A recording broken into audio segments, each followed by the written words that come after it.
हम कंटिन्यू करते हैं वही प्रोसेस को लिंगम डायग्राम से। हमें ये देखना है कि कार्बन और कार्बन मोनोऑक्साइड में कौन सा ज़्यादा बेटर रेड्यूसिंग एजेंट है। स्टूडेंट, आपको ये याद रखना है कि आपकी डेल्टा जी की वैल्यू कहाँ पे नेगेटिव आ रही है, वही आपका बेस्ट रेड्यूसिंग एजेंट है। ये सबसे बड़ी ट्रिक है। अब मैंने अगर अब इस यहाँ पे इस पॉइंट पे देखा तो मेरी जो डेल्टा जी की वैल्यू फर्स्ट केस में नेगेटिव आ रही है, तो यहाँ पे तो मेरे को लगेगा थ्रेटिकली कार्बन मेरा बेस्ट रेड्यूसिंग एजेंट है, ठीक है। लेकिन सेकंड के केस में क्या आ रही थी, हालांकि नंबर ऑफ मोल्स आपके नेगेटिव आ रहे थे, जैसे कि मैंने यहाँ पे भी आपको बताया नंबर ऑफ मोल्स नेगेटिव आ रहे हैं। तो अगर नंबर ऑफ मोल्स आपके नेगेटिव भी आ रहे हैं तो उसके लिए ये इक्वेशन थी हमारी, जो डेल्टा जी, तुम आगे माइनस का साइन था आपके पीछे, अगर आपके नंबर ऑफ मोल्स एंट्रोपी भी माइनस में आ गई, माइनस माइनस प्लस, तो सेकंड वाला जो इक्वेशन थी वो तो नहीं कंसिडर करेंगे। फर्स्ट केस में आपका नंबर ऑफ मोल पॉजिटिव आ रहे हैं, तो यहाँ पे आ रहा था माइनस प्लस माइनस माइनस, तो आपकी डेल्टा जी ओवरऑल क्या आएगी, नेगेटिव। तो अगर ग्राफ के अकॉर्डिंग देखें तो वो डिफरेंट हमें देखना होता है।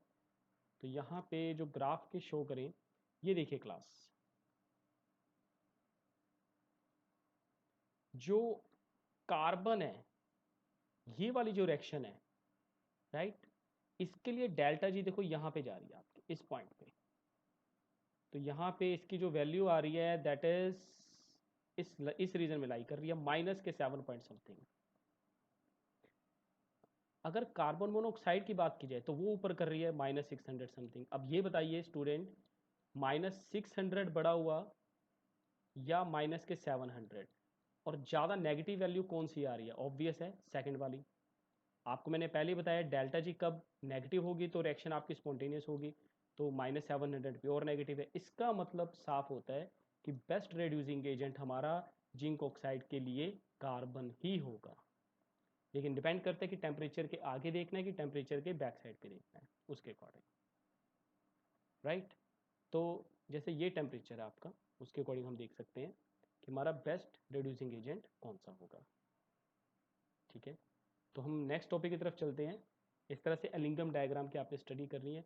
अब स्टूडेंट, अभी भी आपको थोड़ा सा अगर डाउट है एलिंगम डायग्राम पे, तो आपको एक क्वेश्चन के थ्रू मैं समझा सकता हूँ कि एलिंगम डायग्राम बेसिकली क्यों बनाते हैं। एलिंगम डायग्राम हम इसलिए बनाते हैं ताकि हम ये देख सकें कोई भी मेटल ऑक्साइड की अगर हमें रिडक्शन करवानी है तो उसके लिए बेस्ट रिड्यूसिंग एजेंट कौन सा होना चाहिए, और हम उसी रिड्यूसिंग एजेंट को सिलेक्ट करेंगे जिसकी डेल्टा जी की वैल्यू आपकी नेगेटिव में आएगी। तो यहाँ पे कुछ और क्वेश्चन भी करते हैं। क्वेश्चन नंबर एग्जांपल 6 देखिए। Suggest a condition suggest a condition for suggest a condition under which the magnesium could reduce alumina.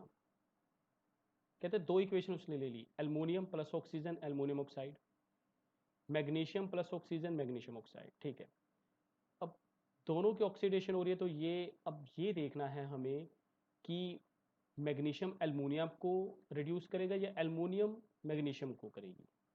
ये दोनों कंडीशंस हमें देखनी पड़ेगी। इस कहने का मतलब ये है कि यहाँ पे रिड्यूसिंग एजेंट कौन सा एक्ट करेगा।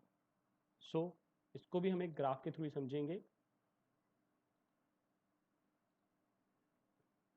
स्टूडेंट, यहाँ पे आपको ग्राफ शो किया गया है डेल्टा जी और टेम्परेचर के बीच में। अब हमने देखा कि हमारी एक जो रिएक्शन है वो है एल्युमिनियम की, और एक जो है हमारी रिएक्शन वो है हमारी मैग्नीशियम की। स्टूडेंट, अब ये देखना है कि मैग्नीशियम एल्युमिनियम को रिड्यूस करेगा, मतलब क्या कि मैग्नीशियम एल्युमिनियम से ऑक्सीजन हटाएगा या एल्युमिनियम मैग्नीशियम से ऑक्सीजन हटा देगा। दोनों में से कंपटीशन आ गया, बेस्ट रिड्यूसिंग एजेंट दोनों में से कौन सा होगा। तो ग्राफ के अकॉर्डिंग हम बता सकते हैं। ग्राफ को स्टडी करना आना चाहिए बस आपको। अगर आपको ग्राफ को स्टडी करना आ गया तो इस तरह के क्वेश्चन आपको चुटकियों में हो जाएंगे आपके। स्टूडेंट, यहां पे आपने ये देखना है डेल्टा जी की वैल्यू कहां पे नेगेटिव आ रही है। बड़ा यूजफुल होगा इंफॉर्मेशन आपके लिए ये। क्वेश्चन मेरा फिर यही है, एल्युमिनियम, कहने का मतलब या तो एल्युमिनियम रिड्यूस होगा या मैग्नीशियम रिड्यूस होगा। अगर एल्युमिनियम रिड्यूस हुआ तो एक तरह से वो ऑक्सीडाइजिंग एजेंट हो गया, लेकिन हमें बात करनी है रिड्यूसिंग एजेंट की। रिड्यूसिंग एजेंट का मतलब ये हो गया ऑक्सीडाइज होना, जो दूसरे को रिड्यूस कर रहा है, खुद क्या हो रहा है, ऑक्सीडाइज। तो स्टूडेंट यहाँ पे ये देखना है कि मैग्नीशियम ऑक्सीडाइज होगा या एल्युमिनियम ऑक्सीडाइज होगा। अगर मैग्नीशियम ऑक्सीडाइज हुआ तो मैग्नीशियम रिड्यूसिंग एजेंट हुआ। इस लाइन को आप लिख भी लो, if magnesium oxidize it will act as reducing agent, if aluminum oxidize it will act as oxidizing agent, sorry reducing agent। so depend दोनों में से कौन सा आपका reducing agent होगा। अगेन आई रिपीट, जैसे यहाँ पे कुछ रिएक्शंस है एल्युमिनियम की और एक रिएक्शन है आपकी मैग्नीशियम की।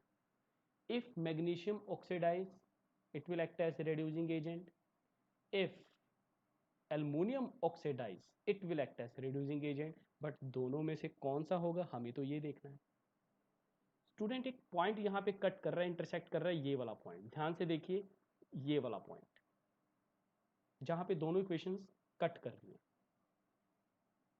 इस पॉइंट को स्टूडेंट मान के चलते हैं ए।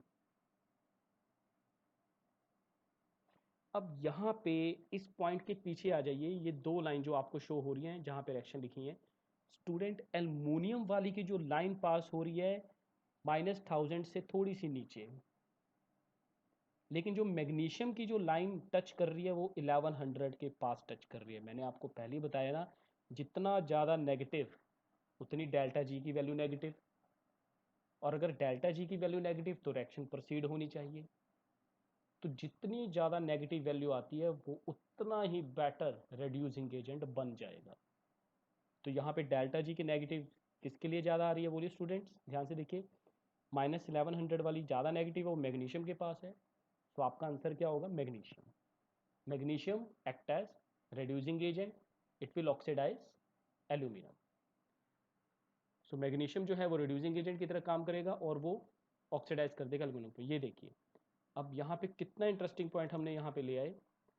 एल्युमिनियम के पास ऑक्सीजन थी, ऑक्सीजन हटा दी, क्योंकि आपको पता है यहाँ पे ऑक्सीजन हट रही है तो ये क्या हो रही है, reduction, that will be a reduction. और मैग्नीशियम में ऑक्सीजन ऐड हो रही है तो इस यहाँ पे क्या हो रही है, ऑक्सीडेशन, आपने प्लस में किए थे। अब जिसकी ऑक्सीडेशन होती है उसको हम कौन सा एजेंट कहते हैं, यस रिड्यूसिंग एजेंट कहते हैं, दैट्स द पॉइंट। तो स्टूडेंट ये है लिंगम डायग्राम के कुछ टॉपिक्स।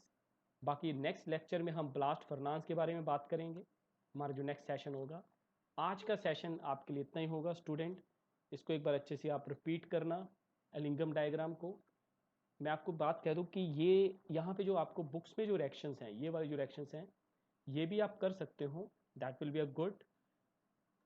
लेकिन मैंने आपको जो वीडियो के थ्रू समझाई है वो बहुत ही इजी मेथड है और अंडरस्टैंडिंग मेथड है। आप उनको भी ऑब्जर्व करोगे तब भी आपको क्वेश्चन करने आ जाएंगे।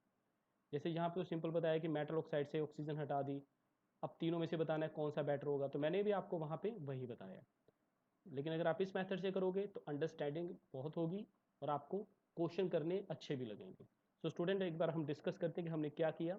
आज हमने किया जनरल प्रिंसिपल में, एक्सट्रैक्शन ऑफ मेटल में थर्मोडायनेमिक प्रिंसिपल और उनकी एप्लीकेशन। जैसे थर्मोडायनेमिक प्रिंसिपल्स में हमने किया delta G is equal to delta H minus T delta S.